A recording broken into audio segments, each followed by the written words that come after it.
All right, I'll call to order this Board of Supervisors virtual workshop, May 3rd, 2021. Our topics tonight are going to be next steps on our library project.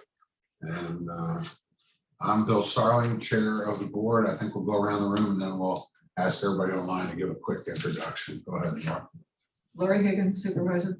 Ted Tuberman, township manager. Colleen Kelsey, supervisor. John Pearson, supervisor. Okay, and then you guys just going down. Al Vagnosi, supervisor. Chris Haller, Dewey Engineering. Got Debbie Joy Debbie Joy, LS&S. and Al Vagnosi. Okay. I can. Great, guys. All right. So I don't know if everybody had a chance to either read or watch the presentation that Helene and Lori participated in with the 4 different consultants. I watched it this afternoon. I thought it was a good, along with the written presentations, a good introduction to those folks. And so I'll let Deb, if you want to take it away. Deb, if you could just tell me when you want to move on to the next slide, and then we'll do that. Okay, will do. I think we're ready to go to the first of our slides.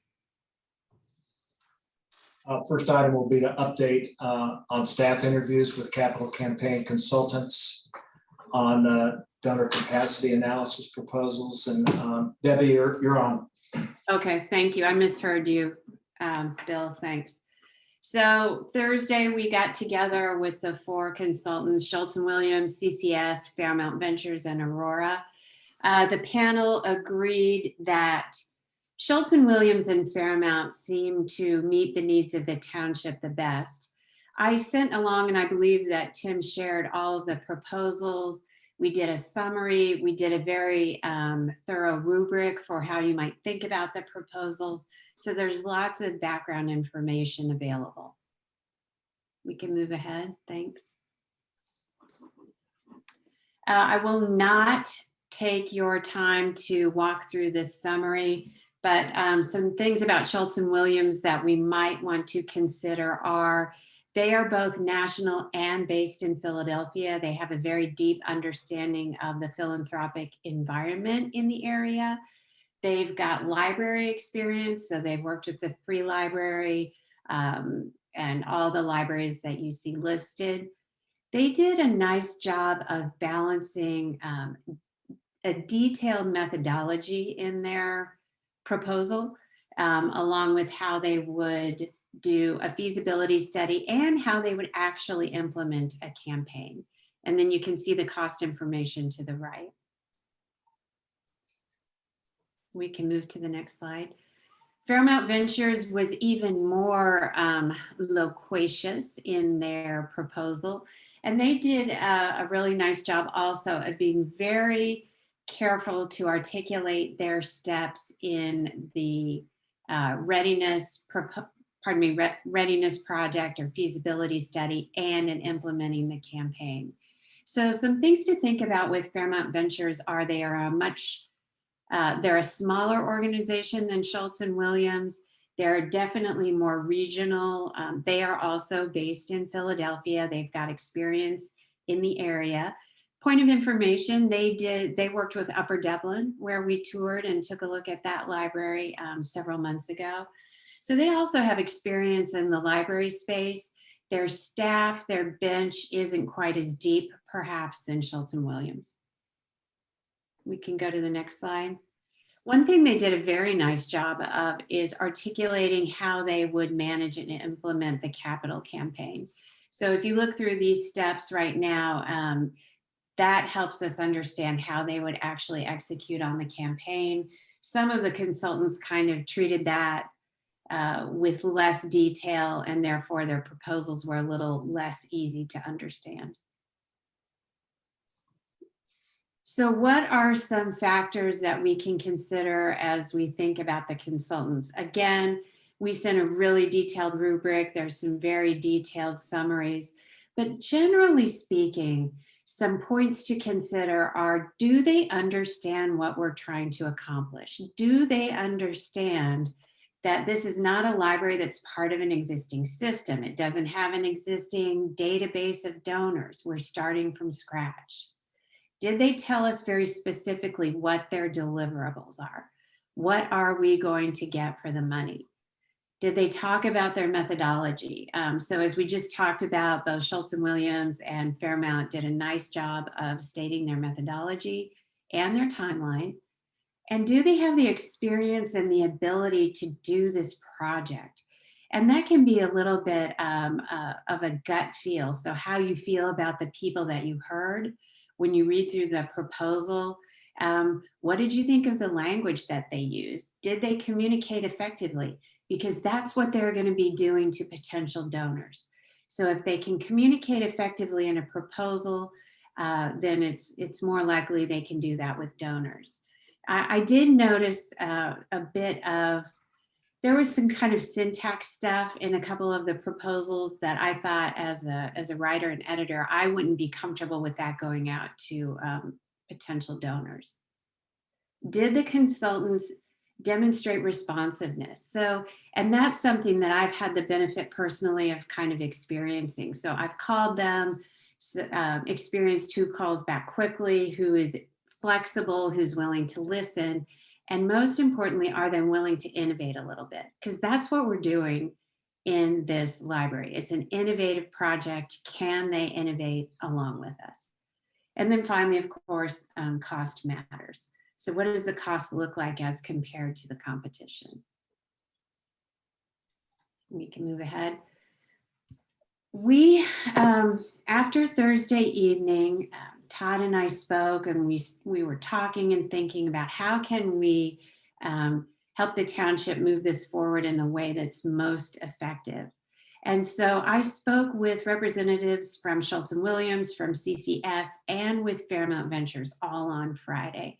And I asked their opinion, you know, how can we do this really effectively? Schultz and Williams got back to me over the weekend with the most detail and the most quickly.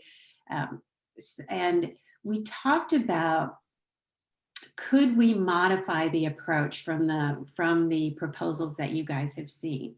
So what if we know we've done a fair bit of research. There was the field goal study that happened in 2019. There was the research that we did last year for our report on library needs in the community. So can we leverage some of that work that already happened? Schultz and Williams said, yeah, they think they can.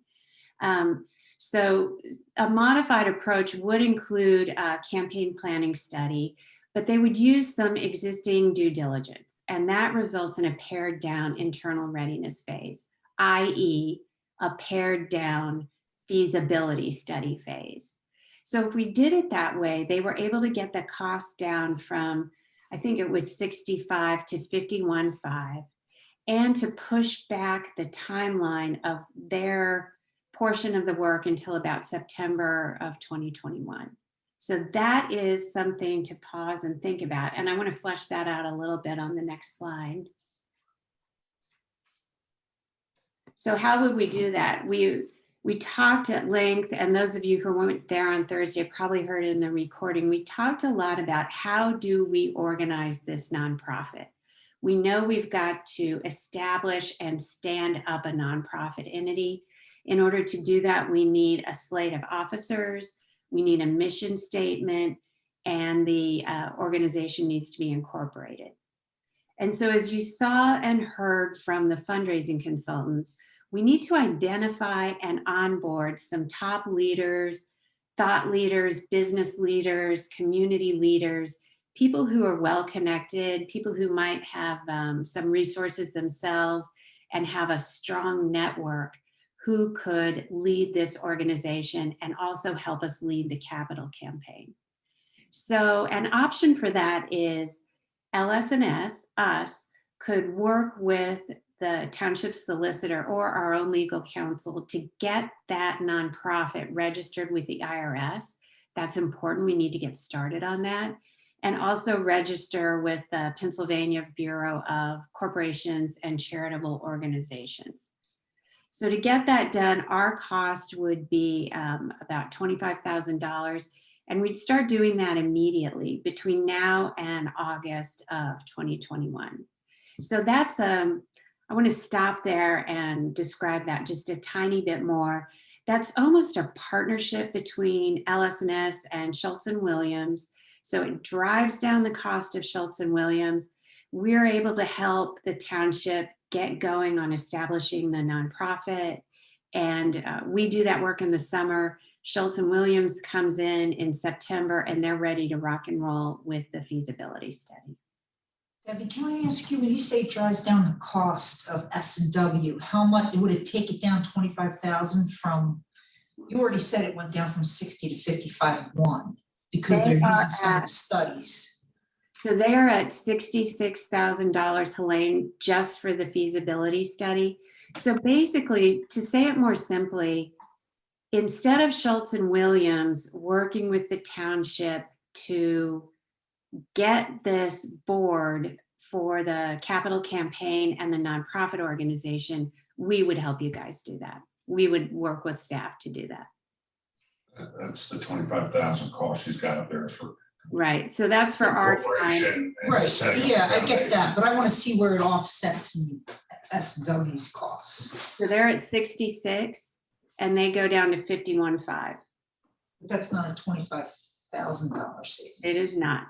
It is important to note, though, that none of the fundraising consultants had this work of organizing the nonprofit. That's what I wanted to talk to them about on Friday. I said, okay, if we organize this nonprofit, if we get it stood up, what does that do to your price? And every single one of them said, well, we weren't including that in our initial bid. None of them included it. This is going to be an additional 25 on the cost of everything. So it's a little, Helene, it's not exactly that simple. So what S&W did have included in their initial proposal, some of this work to help onboard the community leaders, philanthropists, and so forth. Does that make sense? So we had almost like a $10,000 savings from them. And some of it was they had used some of the previous studies as well. It wasn't just setting That's this up. true. Absolutely right. Some of that 25,000 is the UPT solicitors fees too, right?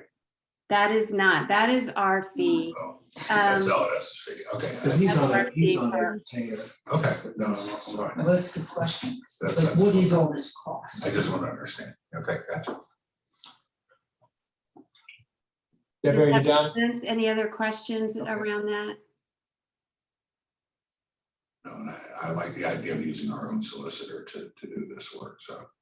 Okay, so really, the reason we tried to think about a different way of doing it was how can we get this nonprofit organized and registered as quickly and efficiently as possible.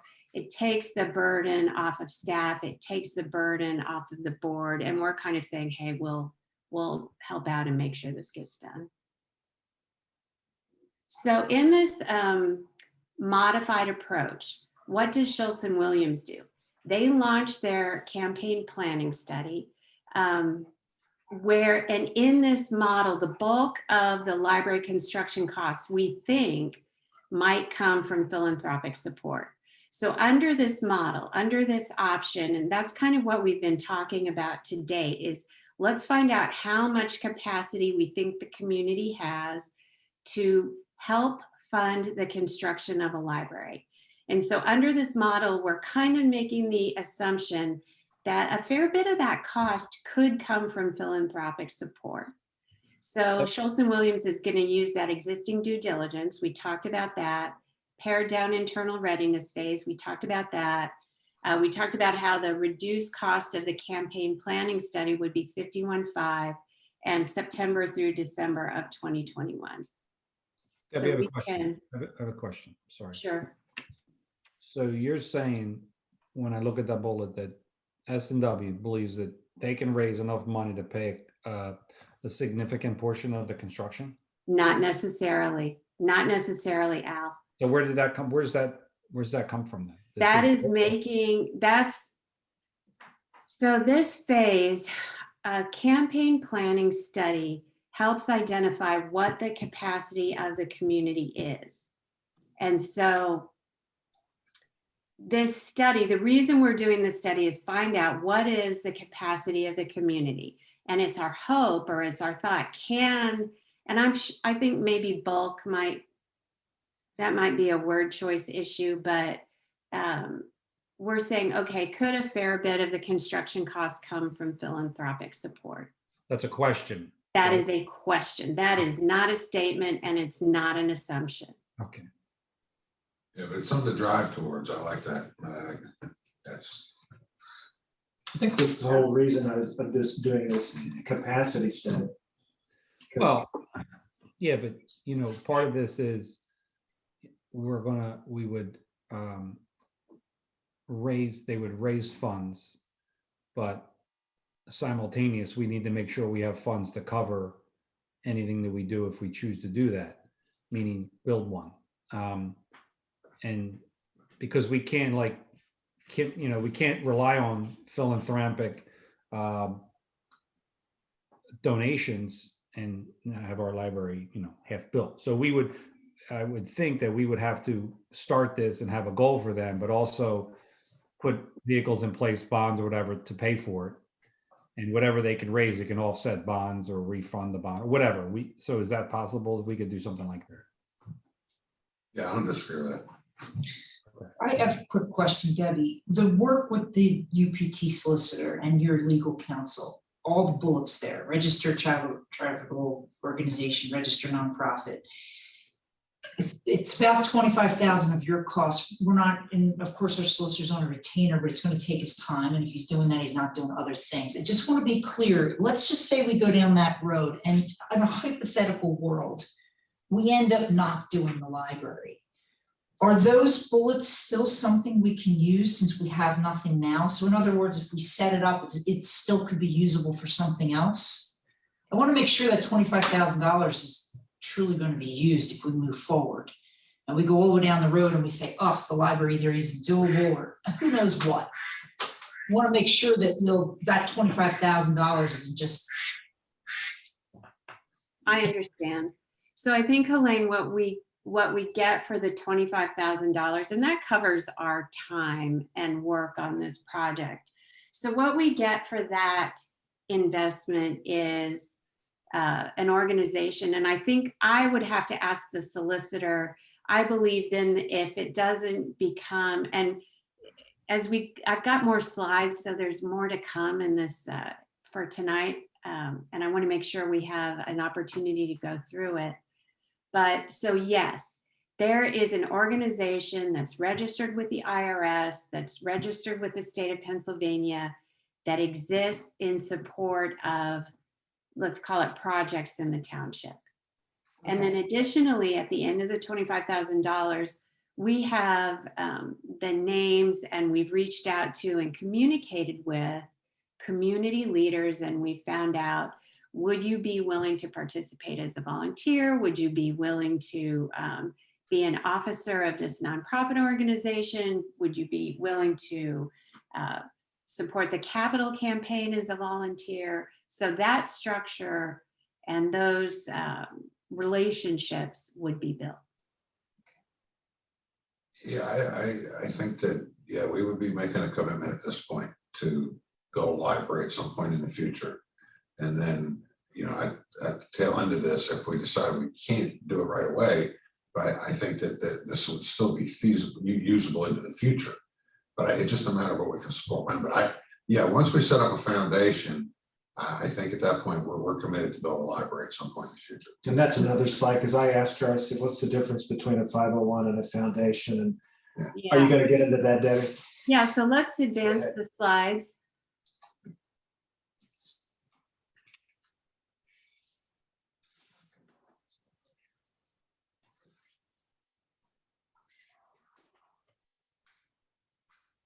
Okay, so I think we've skipped a couple slides. I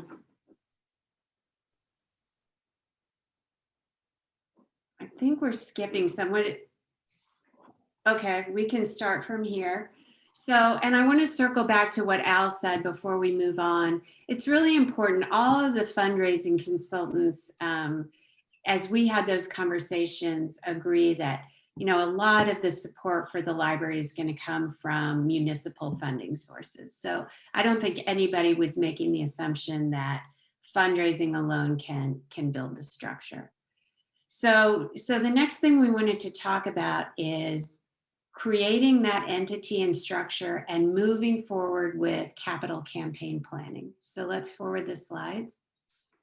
So the question is, what does this group look like? What does this nonprofit group look like? Should it be a friends group? Should it be a foundation? What should it be? So a friends group is typically volunteer driven. If you think about, they do library book sales, they might have book clubs or author programs. They might do small scale fundraising events and advocacy. So those are kind of the people who offer day-to-day volunteerism in the library. And a foundation is often a mechanism for giving money away. So that's how we all think of foundations. Typically, they're staff driven. Often that means hiring somebody. In many of the libraries that we operate, one specifically in Shasta, California that I'm thinking of does have a foundation, and they're paying a part-time executive director and a part-time admin to run it. Often that's higher level fundraising, exactly the kind of thing that we're talking about. Capital campaigns, major gifts, bequests, things of that nature. And then there's a third model, which is called the merged model, and that's what we're recommending right now. So the merged model could be focusing on the capital campaign right now, would be a small volunteer-driven organization, would have one board of directors that could then transition into being the board for that day-to-day kind of service that we talked about.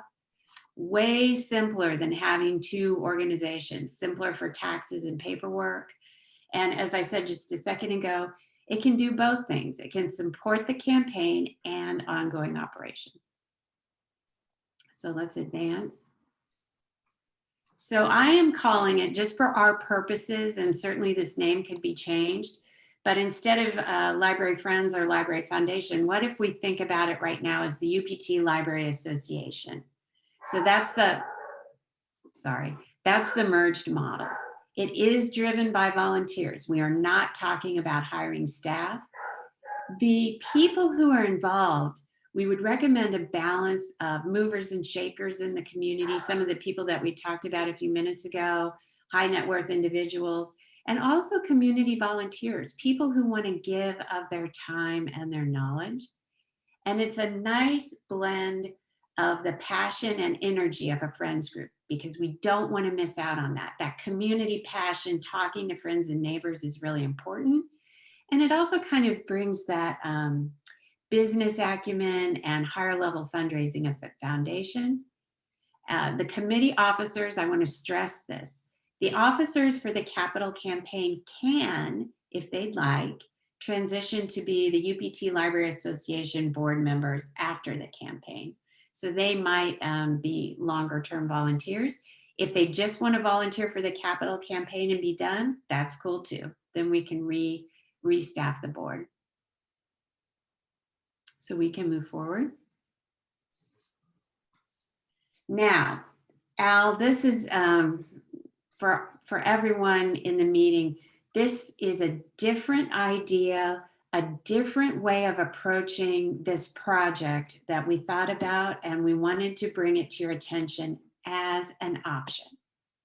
So we have talked a whole bunch about a fundraising consultant coming in and doing a donor readiness study, a campaign feasibility study, call it what you will, but it's a study to find out what the community's capacity for giving is.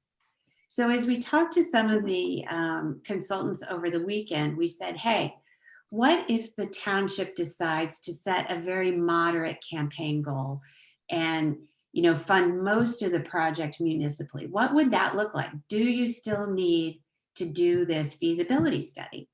And Schultz and Williams and Fairmont both said, actually, if we set a really modest goal, call it $1 million, between $1 million and $2 million, then we can probably go ahead and just embark directly on that capital campaign. So it is within reason, in their opinion, that we could skip the feasibility study and embark directly on the campaign. So that is a different option, and it's something for you guys to consider. Then we are, obviously there is the savings of the feasibility study. We still need to set up the nonprofit. We still need to identify those volunteers. And for Schultz and Williams, their cost for a 6-month campaign execution is $69,750. And that gets renewed as needed until the campaign is successfully completed. So one way to approach that we were thinking about at LS&S is the township could potentially sign a non-binding letter of intent with the consultant pending completion of getting this nonprofit set up and established.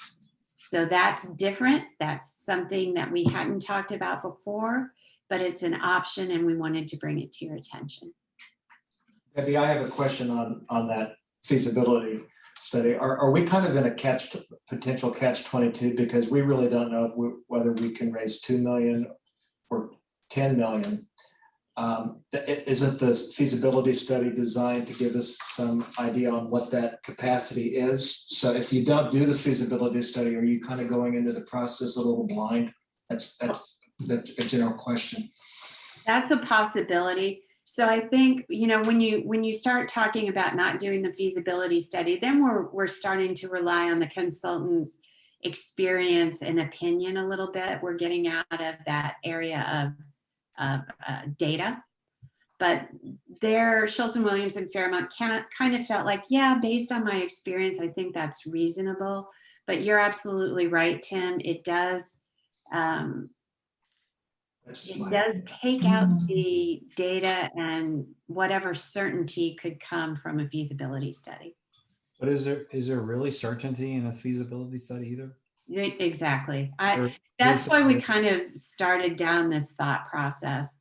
So what we're talking about, everyone that we've talked to, not just the 2 of them, but all 4 of them are absolutely professional. They know what they're doing, and we are confident in a good result. At the same time, we're talking about fundraising. And so no one is willing to write us a guarantee. We will raise you X dollars, at least not that I've seen. And even in a feasibility study, they're not going to say, they're going to say there's a capacity to raise money. And historically, this is what we've done in similar communities.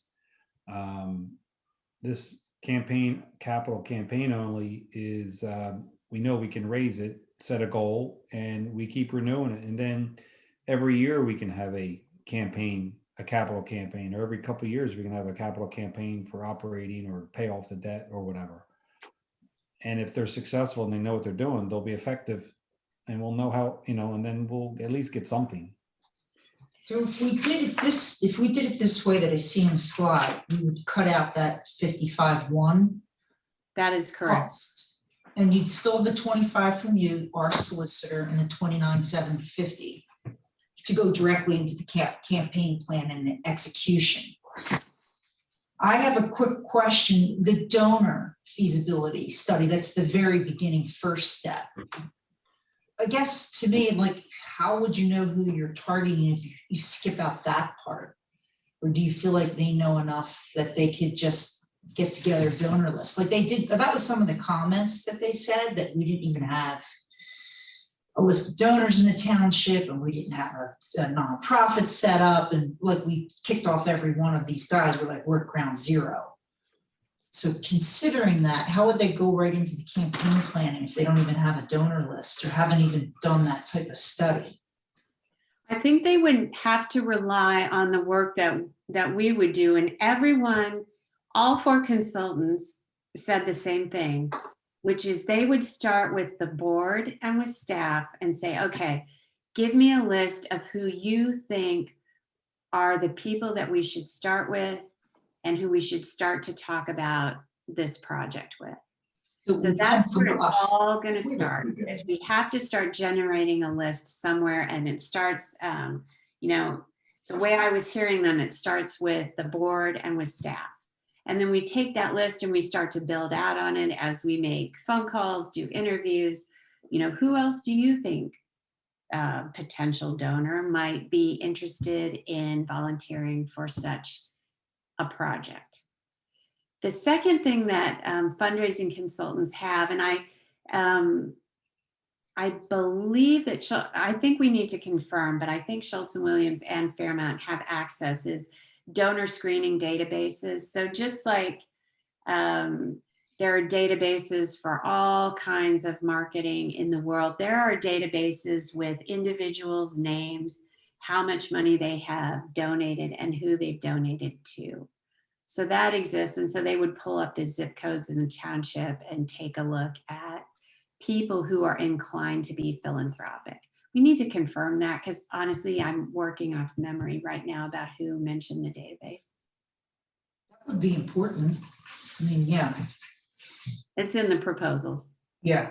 It's also not just local, right? I mean, it's okay, Upper Providence, big deal. It's a town, but then there's regional, there's, besides our corporations, to your point, Debbie, they have the databases. I'm just, that's not hard information to get. So what else does the feasibility study provide us besides that? I mean, to your point, this data exists. We can find it, and it's how much of a reach we want to go with. Why can't they just do that with a capital campaign? In the feasibility study, these consultants talk, so these consultants are paying for the access to a well screening database. We do not have access to that, and it's not available at the public library. So that's something special that they're paying for and they have access to. But to your point, Al, it's kind of the same process. So they start with a list from the board and staff, they build it out. In each proposal, they talked about doing individual interviews with community leaders to find out how those folks feel about such a project. So we'd be skipping the interviews. I think that, I know Fairmont had a survey in their proposal, so we'd be skipping a public survey. And so those are the parts that we'd be skipping, and that's how data is collected in this fundraising space. Did that answer your question? I want to make sure it did. My question, yeah. I want to ask, when you say you skipped the public survey, now we did do one, right? But we talked in the interview that it wasn't very deep. We just said, hey, would you like a library? So many people said yes, but as we mentioned in the call, that we didn't say, hey, at this cost, or we didn't drill down very far. It was a very shallow question. If we did a public survey, is that what you were thinking that would be asked? What would you want? What pieces and parts would you want in a, like, let's say, learning center? Those kind of detailed questions, is that what we're skipping here? Because that kind of like, I'd like to not skip that. Understood. So I don't think they're talking about asking, and we would need to ask the consultants, Helene, but I don't think they're talking about asking, what do you want in a learning center or a library? They're saying, would you be willing to donate to a learning center or a library? Okay. That's what they want to find out. Yeah, I think Helene and I are kind of dancing around the same question. I think maybe we need to know is, what value we need to know from them? What is the value of the initial consultation, whatever the survey? What is that value? And versus What are we foregoing, right? Like, I don't exactly. I don't want to get to step 2 and be like, oh, shoot. Exactly. Right. I agree. So we're talking the same language. Yeah. So we can ask them, but to be honest, I think it's more efficient to go back to their proposals and we can read through. In fact, Tim, we can go back to these slides with, if we back up to the summary of Fairmont and Schultz and Williams.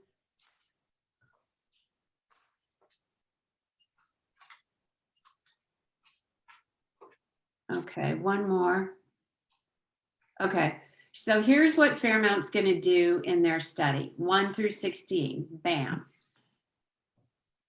They're going to research existing information. Okay, so they're going to learn key project stakeholder perspectives and identify prospective committee members and donors. So that's what we talked about, that LS&S can help with if you guys decide to go in that direction.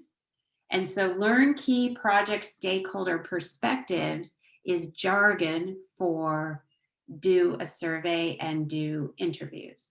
So they're going to do up to 30 telephone interviews with these influencers. And remember, they're going to start building that name of influencers, that list, from names they get from you and staff. They're going to use, okay, there's the software, the database I was talking about, proprietary software to identify giving potential. That's a database that says how much people have given in the past.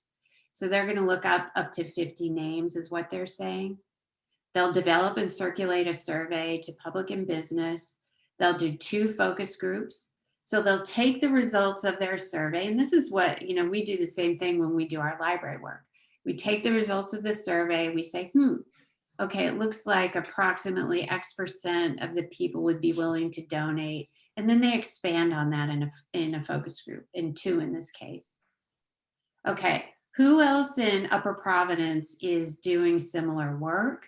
How are they viewed in the marketplace? Are they well supported? So that's just to see, is the community willing to support other nonprofits?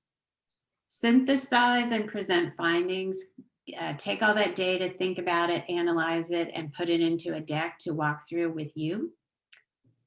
Identify funding sources likely to support a campaign. That means, you know, these people we think could be your key donors. Determine how much the campaign can raise. Write the case for support. And this is, in the fundraising world, that means, why should I donate money to you? So a case for support is a very carefully written statement that would talk about, it would talk about the personality of the community, the desire for an innovative, modern, comfortable library. We want it here close to home. And that's why we think it's worth it for you to donate to this cause. Campaign action plan. And then they'd recommend how the nonprofit be set up, develop a budget, and write an assessment document. I'm not sure what they mean by assessment document. We need to ask. So that's what you'd be giving up with Fairmont. So I have a question. So if under determined amount of campaign they can raise, okay, if we need, say, $20 million and they determine that they can only raise $10 million, where do we make up that difference? Well, I guess we have to think about a community the size of the township, you know, how many residents and, you know, X million dollars. So they're going to, through this work, they're going to find out what they think the capacity of the community is. If there's a delta or a difference between what you were hoping that number would be and what it is, then we look at other funding sources for the library.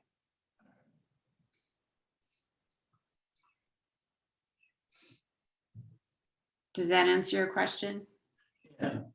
And I'm assuming the study 1 through 16 is the same sort of thing we give up for S&W. Yeah, Tim, if you want to back up one more slide, we can look at it. Okay, so those are their components, Elaine, if you look at 1 through 8. Determine internal township. I think that's a typo, but basically what they're saying is read the existing materials and look at the existing stuff like Fairmont. Case for support, that's important. We talked about that. Determine the community's willingness. That's through the interviews and through the survey.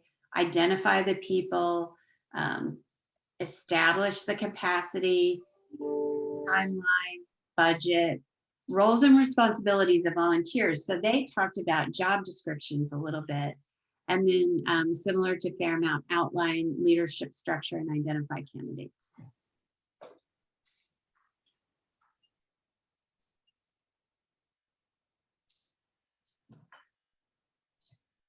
Right, it almost sounds like Fairmont gives you more in that section, but I think we can say they did a nice job of articulating it in their proposal. So I pulled this stuff directly from the proposals. But what I will say is we feel like Schultz and Williams is pretty well positioned to do this work and has the expertise and the flexibility, just based on what we found out Friday and over the weekend. Yeah, and Fairmont's less expensive. They were 30 to 40 in that category. But anyway, I agree with you though, Debbie. I mean, I like both of these guys because they were the middle of the roaders, but Yeah. Yeah, and Schultz and Williams already gave a price to do the capital raise. You know, the other one said, well, we'll figure out a budget. well, the other one, let me see now, to Fairmount. Fairmount said, well, we have. to think- Fairmount is approximately 126. Just looking at both of them, they looks like they're comparable. Yeah, they're comparable there. I I mean, mean, you guys, S&W gave us a range, but you and Lori talk to them and you have a better feel than we do. Just seeing this and reading this stuff over the weekend, I get a feel for the S&W at this point, but that's, it's my opinion.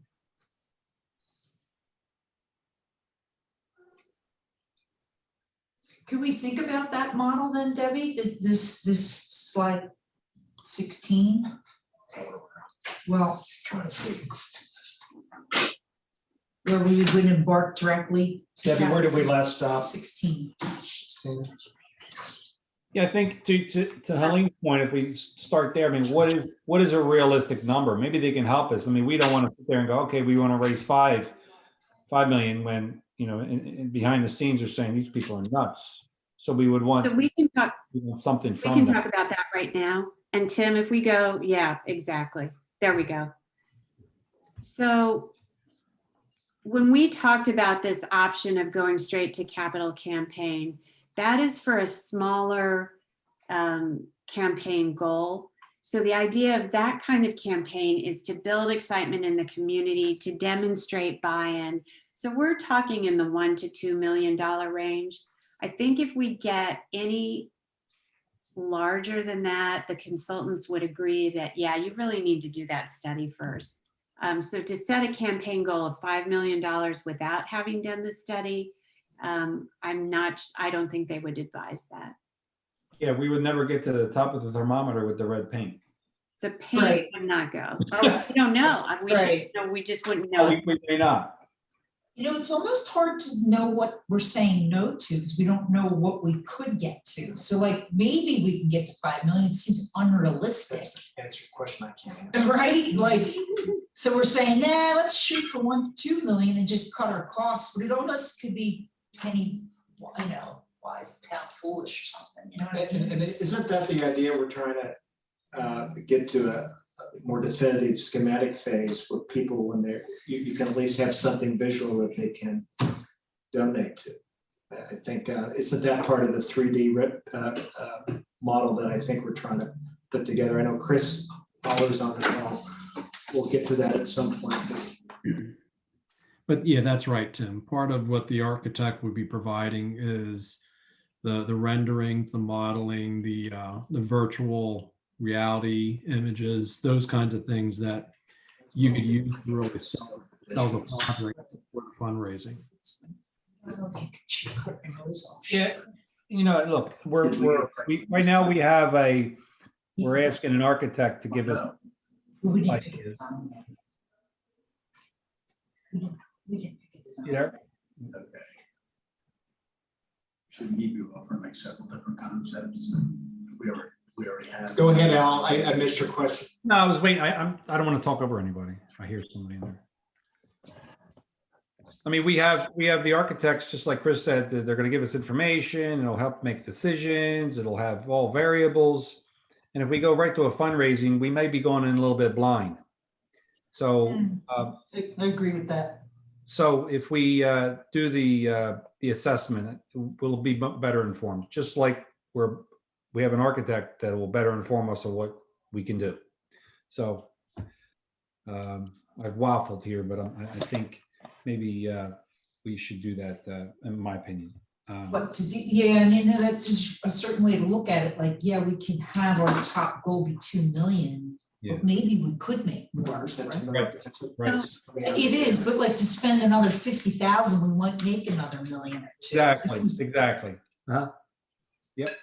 So almost, And when you say we, we're really meaning the nonprofit, because we can't be involved. right. Right, Just, but you know, like, spend another It's 50. that's semantics. Well, It's a as of right crapshoot. now, we are the library foundation. Yes. Yeah. As of this moment. So when you Careful. put it that way, it's almost like maybe you don't skip that part. Yeah, I have to agree. if you think about, and I know 2020 census data was just released. Have you guys heard what the 2020 population number is for the township? Well, our COVID relief number was based on that, and I think it's $100, about 20, I think our number's like 2,500,000 around that. So I think we're between 25 and 26,000. Okay. So I was just thinking about, okay, you know, what if for $5 million divided by 25,000 people, what does that look like? Well, Keep in mind that that 25,000 people includes children and Right. retirees and, Exactly. So you know, my you point can't say is, it's 25,000 people. It's more like 6,000 homes, 6,000 households. Yeah, you have to go by how many units, how many people per unit, and it varies. Right. so I guess the point I'm trying to make is if you think 6,000 households, that means every household is going to give $833 to get to 5 million. So that just helps put it in real numbers a little bit. yeah, And, you know, it's, that's a pretty high bar. yeah. I guess you're trying to set our expectations. Manage. Debbie, are we okay for the next slide? Yes, and I think, I think so, we- so what does it look like for this capital campaign only with Schultz and Williams? So what do we get for that money, the $69,000 for 6 months? Okay, we get an hour per week from a senior person. I shouldn't say what level they are, but the senior level. So where the rubber hits the road is the campaign director. So that's a person who's going to be doing the day-to-day work. That's 12 hours a week. They're going to be doing all the stuff in that bullet: cultivate, solicitation, writing. And then a campaign coordinator who is like an admin at 2 hours a week. So that's what they are proposing. That's how much time they are proposing. We can keep going. So the campaign only option, we wanted to present it to you guys, let you think it through. It does give that public engagement and excitement and publicity with a little bit less time and expense. So it's just a possibility to consider. And we can advance. And this consultant summary, this we did for all 4 of the consultants. I just included it in case you guys wanted to go back to it. But the commonalities out of the gate, you've already read, and the differences, you know, who includes a survey, who includes info in the capital campaign, and who can meet the timeline that we have set, which is about 3 months to conduct a study. And that's it. That's what I got for you. Thank you, Doug. Thank you, Deb. Any questions? Thank you. Okay. I would suggest after we hear Chris's thing, then we can go back and we'll have all this in context. Maybe what a good strategy. Chris, you're on. All right. So, Tim, if you could go to the next slide. So just to give the supervisors an idea of the schedule we're looking at and when we would be requesting the board to provide some direction. The RFP for architects was issued on April 15th. We held our pre-proposal meeting on April 21st. We did have 10 architects invited. I do want to tell you that Clearscape, one of the architects that LS&S worked with on, can you guys hear me okay? It's telling me my internet Yeah, connection. you is broke up unstable. there for a little bit, so you froze up. I You're good apologize. now. You're good now. Okay, so what I was saying was Clearscape is one of the firms that LS&S was working with on everything that got us to where we are today.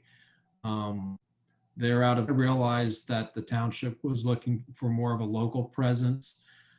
So they very graciously bowed out. I did thank them on the township's behalf for all their efforts in helping us get to where we are. Very good firm and very, very pleasant people. But with that said, there are now 9 architects. All 9 of them appear very interested. We're looking to have them submit their proposals to the township by the end of business on May 28th. I'm telling them 4 o'clock is the end of business.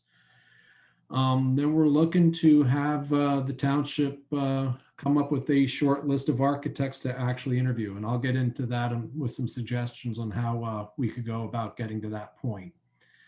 And then we'd be looking for the board to make some approvals at your June 21st meeting. One would be to approve the architect, so we could go into contract with them and get them signed. And we do have their contract set up very similar to ours. So it would be a staged approval. There are signature lines for all the different phases. So with the first phase, assuming everything moves forward with everyone else, we would be looking for you to sign the schematic and the capital fundraising phases. In the RFP, they were told that they're going to assist however the township asked, basically, in producing documents that could be used to go out and raise money. Can I interrupt? I'm sorry, but I almost want to say, I don't want to go so far down the road without that financial survey that we're expecting. It's going to take a look about how we can even support this. Well, I mean, I think what this does is it gets us to a schematic design. I think there's a, do you want to explain that, Chris? I think it gets us to a certain stop where we Pause for that. we do have a pause Okay. on that. There would be a pause, yeah. So the schematic design is when the architect comes on board and actually sits down with the township and we start putting pencil to paper. Coming up with the design, we'll go back through the program, make sure everything's there. They may make some recommendations on things to add, things to eliminate. They'll start setting up, what the building may look like. And they get it to a point where they can actually produce renderings, and they're artful renderings. And those are the renderings that you would be able to use in literature to do fundraising. You could show the potential donors, this is what it's going to look like. In lieu of going blind and saying, well, we want to build a library, but we don't know what's going to be in it. We're not sure how it's going to look. We're not sure what site it's going to go on. You want to get to a point where you have something tangible to say, hey, this is it. And if you find a donor that's willing to give you $1 million and says, hey, I'll give you $1 million if you put my name on it and you change it to this, you're not so far down the road that you can't do that. But it gets you to a point where you can say, this is what we're doing. So that's as far as the architect will go, and gets you into the fundraising. You don't sign on to continue the design towards the construction phase until you're comfortable with that you're going to move forward with it. So you approve the architect in stages. Also, at the June 21st meeting, we would be asking the board to select the site that it's going on. And I do have a couple slides in here to talk about the site, just so that you're fully informed with what you're doing. I'm not recommending one over the other. It's just for information. And then also at the June 21st meeting, we've asked Gilmore, who is the township engineer, to provide a proposal to do the same thing they did with the emergency services facility, to do the civil engineering, do the geotechnical and all that stuff. I thought it was a very smooth process. I think they're a very good company. Bill Digman is wonderful to work with. So I would recommend we do the exact same thing for this project. And then also our contract, right now we're approved for the pre-design phase, which is what we're in now. We would also go to the schematic phase and the capital fundraising phases as well. So that's what we're asking to do on the June 21st meeting. Now, again, this is all subject to change. The Board of Supervisors has the authority to say, we're not doing this in June, we're doing it in July. But this is the time frame that we had put together for everyone's consideration. Your next slide, Tim. Can you see that? This was handed out earlier. This is just a rehash. The top section is the pre-design phase, and this is where we show it, you selecting an architect by the end of June. July, August, and September would be the schematic phase. And then you can see there's a very large pause, about 6 months, until the architect would go to the design phase. Now, again, you're not signing their contract you're not signing in anyone's contract for the design phase. So there would be a pause there as far as the architect moving forward with the design of the project. And those 6 months are built into the schedule so that you have time to do the capital fundraising. You have the information you need from the design team as far as it's designed, how to present it, all those neat things that people do in computers that I don't know enough about to do myself. But they can put that together for you and use that for that 6-month period. If we can do it in 3 months, great. If it takes 9 months, that's fine, whatever that is. But this is the proposed schedule showing that there's a pause in there for that activity. Next.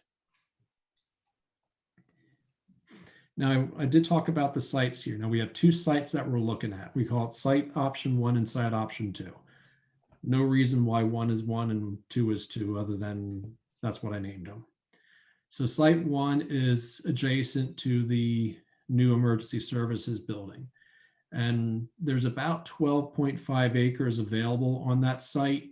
We would be using the driveway that's there now to come in up there. And the architects pretty much have free reign to look at that and see where the facility could be built. If you could go to the next slide, Tim.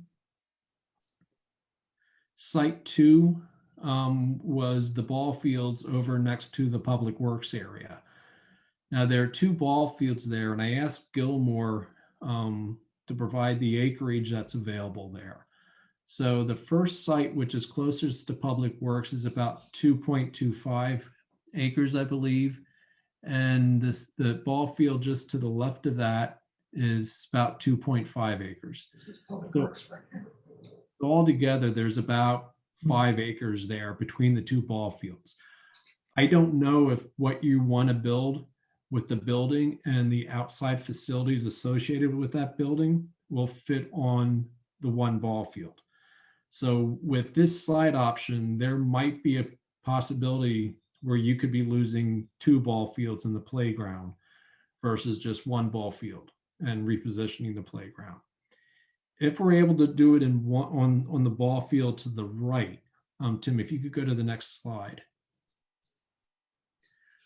I'm not sure how those ball fields are used, but Gilmore did offer this where if that site to the right is used for the library and the site on the left there, the field on the left could stay. The green line indicates a pony league and the red line indicates Little League. That site would probably be that field would probably be good for Little League only, or T-ball and things like that. So again, it's just for information. So you're making an informed decision as far as which site you want to pursue for the library.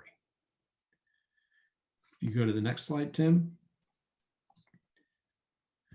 All right, now this is the fun stuff. Now I can provide this to the township in an Excel file. What we did here was we listed the 9 architects, and then down the left-hand side is the criteria that was identified in the request for proposal. So as you look through their proposals, I'll give this to you in an Excel, and you can put comments in those columns there so that after you look at all 9 of them, you can compare them one against the other with your comments and go back and, it's just a way to organize your thoughts. I said, I'm not saying you have to use it. If you have your own system, that's fine too. I just want to offer something to organize. This is what I would be using, or I will be using when they send the proposals in, just so I can put my thoughts together and compare one against the other. Can I ask you, Chris, is Gessler, the second one in, were they the ones that were one of the 2 that showed us proposals previously? Yes, Gensler is one of the 2 architects that worked with LS&S in getting us to the point where we are today. And they were the first ones up with the rectangular design? I don't recall which design was theirs and which one was Clearscape's, but the 2 of them are the ones that assisted LS&S in getting to the point where we are. I think they went first. Yeah, I Okay. think they did too. That's my memory anyway, but I liked it. Not to say I keep my mind open to the other 8, but I do like what they presented. Chris, I think at the pre-RFP, I know that you expressed some of the concerns of the board members about excess glass and energy efficiency stuff, right? Yes. Energy efficiency, being able to use those elements as a design, as a learning tool, aesthetics versus systems efficiencies. And the example I use, not that they would do it, but if you build a glass box, what's the mechanical system that's going to need as far as heating and cooling that glass box? So this is just a tool to help you organize your thoughts. And then to get to the selection point, Tim, if you could go to the next slide. What we've done for other clients is created a scorecard. Now the architects are listed in alphabetical order here, so it's no preference other than B's first and V is last. And what we would suggest is that you score them 9 points for the one that you thought is most appropriate or that like the most, down to 1 point for your least favorite. Each supervisor fill out this scorecard, and then we add them up.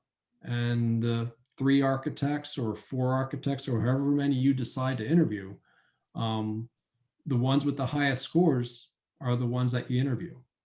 And if you have a tie, just say you decide to interview 3, and just to keep it simple, Breslin has the most points, Gensler has the second most, and GKO and KCBA are tied for 3rd. You can decide between GKO and KCBA which one you want to interview, or you could say we're going to interview both and we're going to interview all 4 architects. Again, the choice is completely yours. We can use this. If there's another system you prefer to use, we can look at that as well.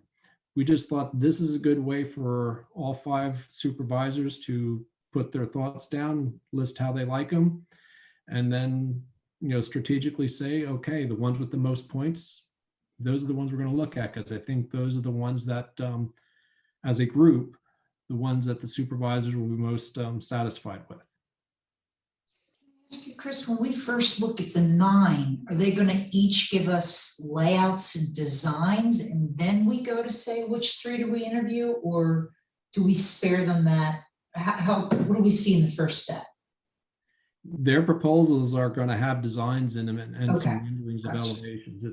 It's pretty much the exact same process we used Yep. for the emergency services building. Okay. We didn't have as many architects provide proposals at that point, but that's what they did. You had Okay. floor plans, you had renderings. Yeah, that's all part of what they're giving you. Not to go back to the slide, but to go back to the proposals. We did ask the architects to provide their fees in a separate envelope. Not that you're not going to open those envelopes, but it'd be really good if the supervisors looked at these and determined, without looking at fee, which ones do you think really hit the mark as far as knowing what you want to do and knowing where your thoughts are with everything. I think between Debbie and myself, we gave them as much information at the pre-proposal meeting as we could.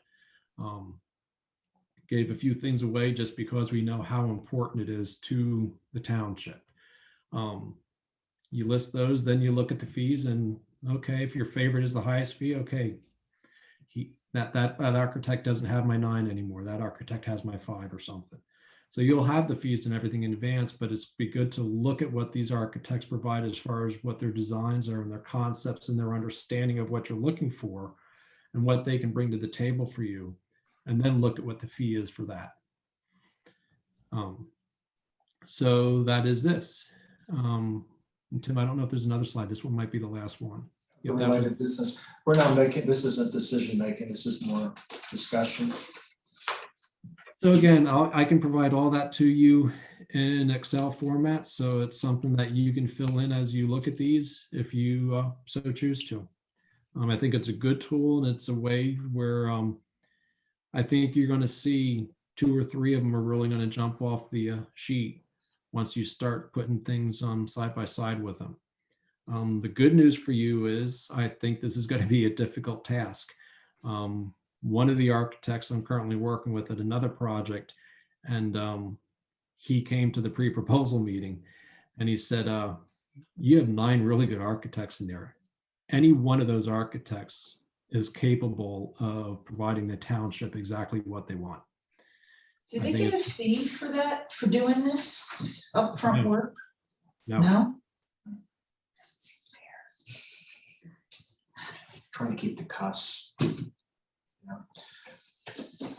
Other related businesses, there's no decisions, but I would like to try to get a recap, or maybe do we have a consensus? I guess I'm talking to you guys, a consensus as far as next steps. It sounds like we were going back and forth on the feasibility study. You want to kind of, without making a decision, does anybody give me your opinions on that? Are you still there, Al? I am. Yeah. I know we were going back and forth on the analysis. I'd like to get board's feedback without making any motions or decisions, just trying to get a feel on next steps. It sounded to me like, and I'm Debbie, I might be paraphrasing you, and I want you to jump in here, but it sounded to me that we never get too high up above 2 million. And it's $50,000. I don't want to cut my nose off to spite my face here, like start getting cheap here. Like maybe we should, the goal should be 3 million. Well, could be 4 million, could be 5 million. Could be, but then if we don't spend the 50, I don't think we'll be in a good spot to push that high. John, I know you ask me frequently, not just the library, but you ask me, do we reach out enough to our companies for other types of projects? And sometimes I wonder, even if this would be valuable for us on other projects, not just necessarily the library. We have that database. Yes, we should reach out to the private sector for whatever else we need too. Yep, I was telling Debbie, this would be a good tool for us. At least we would have a knowledge base. It's not just for this project, but any other projects that we have. What's the time period to get the feasibility study done? Debbie, can you answer that? Sure, I want to make sure I understand the question. What's the time frame to get the study complete? The feasibility, Feasibility if we do a study. feasibility study. It's about 3 months, and all but one of the consultants were fine doing it in a 3-month time frame. If we want to stick to the schedule that Chris shared just a few minutes ago, then we would want to get going on the study quickly, and then be able to execute, if indicated, on a capital campaign in the fall. If you think about when you get asked for money, fall is a really big time for fundraising. Another question, Debbie, that I have is, if we did a feasibility study, would that also give us ideas on how to pitch the library? I mean, what phrasing and what pieces are going to be most successful? That's a really good question. That's that case statement that we talked about. So the answer is yes. You get a very carefully written statement that we can pull apart and use in different ways that articulates why this is worth giving money to. Now, that doesn't mean we wouldn't do a case statement if we went straight into a campaign. We would do it either way. But Lori, you are correct about that. And the cost of that study was about 50,000 feasibility, right? And what would the cost be of getting the schematic design of the library? Just, I'm looking for a ballpark. I don't want to throw a number out there and have it be wrong. Give me a What I can range. do is I'll go back and take a look what the schematic phase was for the emergency services facility, and I'll review that with Tim, and I'll let Tim get back to you, but I don't want to throw a number out there off the top of my head. Yeah, we're really just looking for a picture here, right? Yep. All Well, no, the schematic phase is going to get you the initial design. It's going to lock things down with where things go in the building so that the rendering, the outside of the building can be developed and things like that. So that when you decide to pick up and go to the next phase in the design, it's literally a smooth transition. Typically what you do without that pause is you go from schematic design to design development phase. And it's seamless between the two. So there's a pause at the end of schematic phase so that you have all the information you need for what the building is going to look like to actually use that to raise funds. And I do want to say, if I could, you can talk to Dan Kerrigan. When we went and looked at furniture for the new emergency services facility, the showroom that we went to had a 360 view virtual reality room where a dozen people could have gone into this space, and in lieu of wearing the virtual reality goggles, you were there and interacting with other people in the room in a virtual reality setting. You know, you stand there and you spin around, you're looking at this virtual reality space. I could see something like that going in the library, and I could probably even speculate that you might have a donor that's willing to pay for that to go into the building. So instead of targeting just money for the building costs, there might be opportunities to go after money for items that are going into the building. You know, you get somebody that's willing to donate for a virtual reality room and put their name on that space in the room. You know, those rooms, the good ones, cost about $100,000. But I've seen video where police departments actually use it for training because it's a 360 view, and they can go in there or something and use that for training. So I think there's opportunities out there that's not just for the building cost, but for things going into the building that can be used to enhance the facility as well. Yeah, I don't disagree. But what I'm looking for is the two things that we need to do together before we go to the capital campaign is we first want to do our feasibility study. And if we're going to do the capital campaign immediately afterwards, the schematics. So I'm just trying to figure out what those two pieces of costs are, just a round number. Ballpark. So, a ballpark. Yep, I will get that to Tim tomorrow. Okay. And we also have the foundation 501 support, 25,000. which I think is a parallel. That would be something that we would get started, at least getting the guts of that together. Yeah, one was 55 and one was 25, building that initial thing. We got that virtual presentation with the police building over here, what Chris is talking about, where it actually goes into a room that just shows you everything at the room and everything. Yeah, that's called, what is that called, Chris, the 3D? What's the fancy term for that? You know, I had the firm actually send me a link. So let me get that tomorrow for you too. But it's a virtual reality room, I think is what it's called. You guys, was really you saw something similar in the Homestead Librarian video that I sent, where there's a virtual reality cube. So if you take a look at that video, you can see kids using it and see how they're using it. But Chris brings up a great point. It can be used for gaming, but it can also be used for job training and learning and all kinds of stuff. I have a quick question about the site on this side. So the only place to really fit it is ball field 2. And the one on the left would then only be restricted to Little League. Did I hear all that right? It would fit in the back. I don't know if it'll fit. The goal is to keep it on the one field and maintain the field on the left, which I don't know what number that is. That's possibly a little league. But without really getting into the details of what the site elements are associated with the building. Like if you're really set on like the amphitheater idea, or if you want outside learning spaces and walking paths, the one ball field, the 2.25 acres, may not be enough space to put the library on there. And then we may need to expand into the second ball field at that point. Couldn't make that out, just so to understand.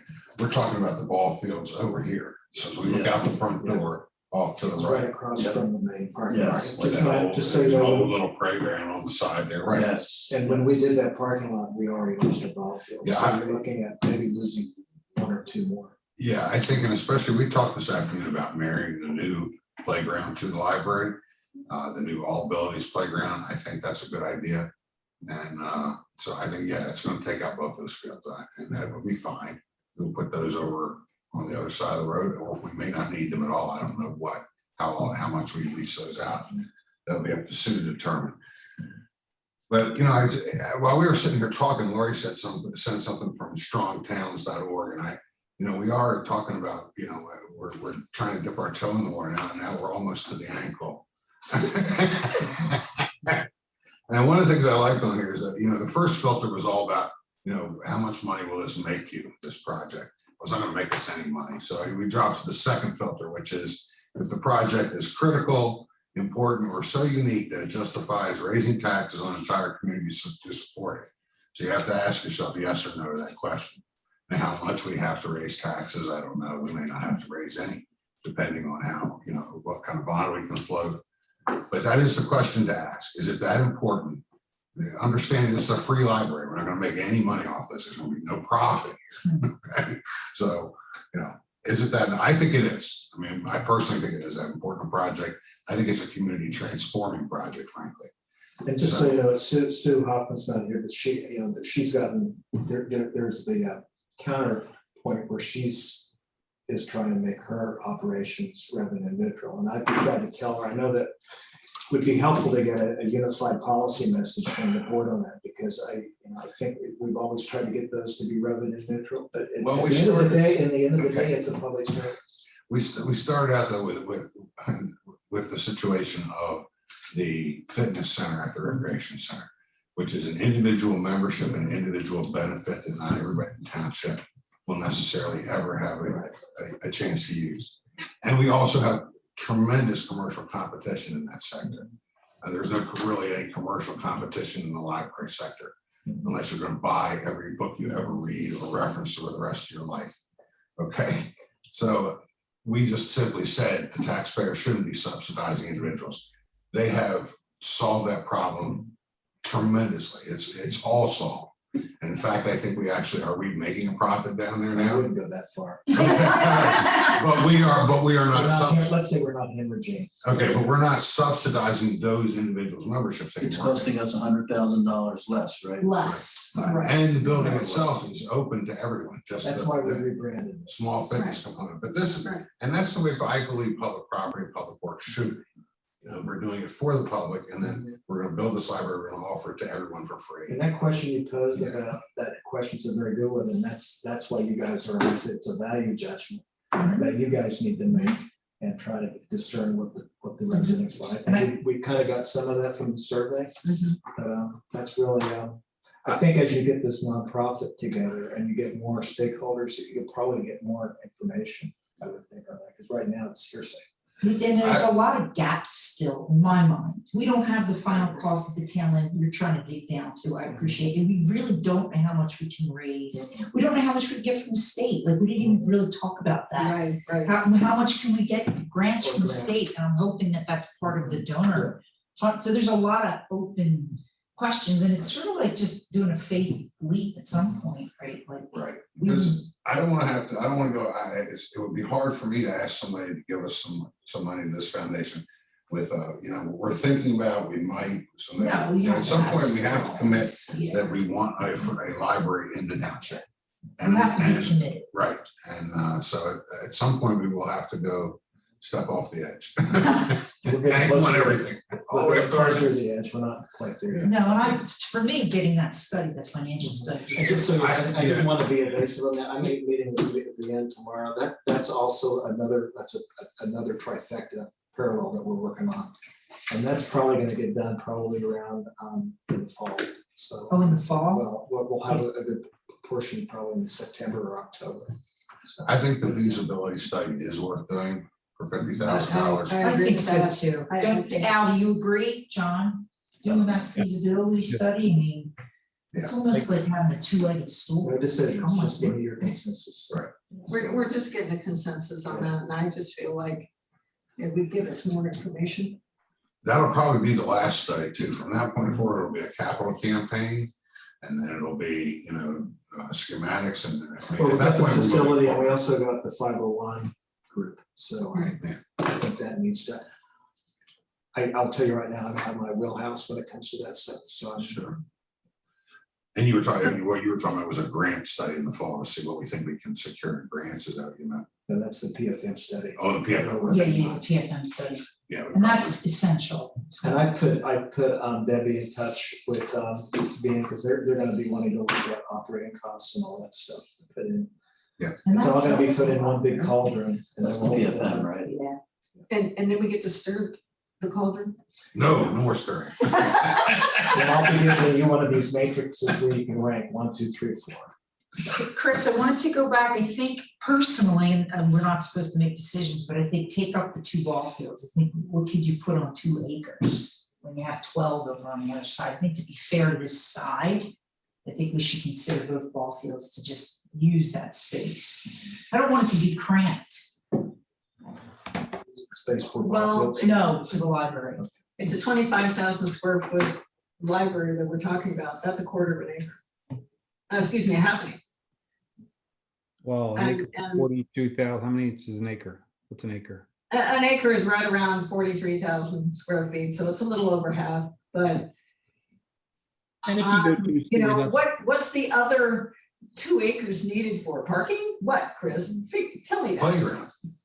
Oh, I the don't- playground would be it there. really depends Yeah, the on. playground will be right next to the building. It Chris, really depends on what the township wants associated with the facility.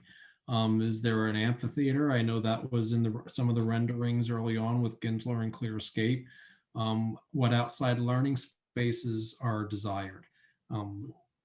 We have stormwater management requirements, so I don't know as far as, basins and things like that go, what that's going to require. That's really Gilmore's wheelhouse.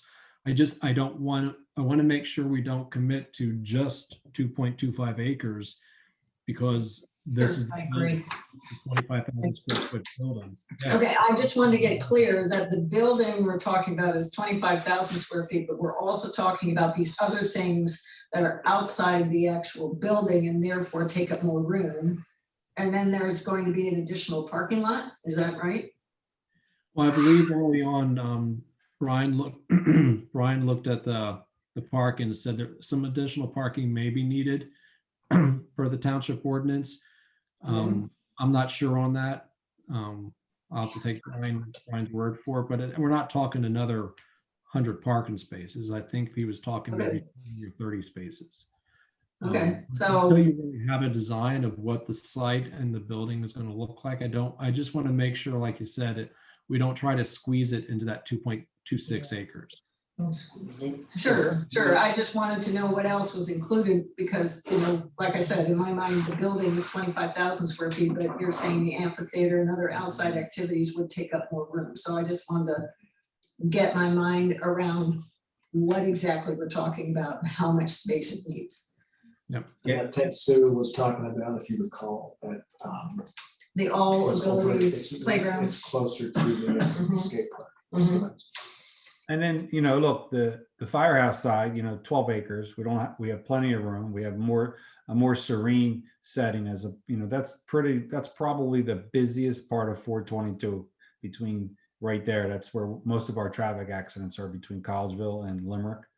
So, and we're Royersford there. So the thought there is, again, we're already talking, well, can this fit? Can that fit? Can this fit? And as opposed to a 12-acre site where we can place it, we can have quiet time, just like we saw in Haverford, they had quiet area right behind. So, And, luxury is the death of art. So, sometimes being forced into a smaller space or having less actually forces you to be more creative. So I'm not going to say that squeezing onto 2.5 acres or 5 acres or whatever is a disadvantage over having 12 acres where you can go wild. So, sometimes it forces the architect to be more creative. So Bill, I It's worth see two areas, the feasibility study and working on the nonprofit are probably the two decision-making things we need to make, possibly put on for the next board.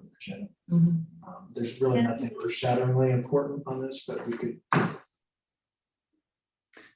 by the way, just look at the firehouse, look at the size of the property, look at the area that they removed to place that building, the infrastructure that's underneath the ground. I don't think anybody anticipated how much of a disturbance in the ground they had to do for that building, and that's a 12,500 square foot building. Because they could. If they had less space, they could have done it differently. My only point. Kim, I had a question for you guys, if it's okay. So just moving forward, if you would let us know how much, if at all, help or support you want from us for getting the nonprofit registered, working with the solicitor. So if the township decides to do the feasibility study, then I think that takes the identification of people in the community, all that part out of that project. So that affects the price. So please just let us know if that's something that you want our help with. Okay. We were just kind of thinking about ways that we can be of service to you. It's definitely not something that we have to do, but if you could let us know, that'd be great. Debbie, thank you for giving us the option. I appreciate that. Took some Absolutely. time and thinking to say, cut that part out. As the board thinks, one thing to think about the library, learning center, librarian, however we think about the structure is we had talked about with the architects that talked about internally integrating indoor and outdoor learning and enjoyment experiences. So at either site, if we bake in some space to have some outdoor learning, that could be pretty interesting. Sure. Anything else? Hour and a half. Thank you so much. Thank you, guys. Thank you. Deb and Chris, we can circle back tomorrow. Absolutely. We'll be around. Yeah, thank you, everybody. Appreciate it. Thank you. Thank you. Have a good night, everyone. Okay, take care. Good night.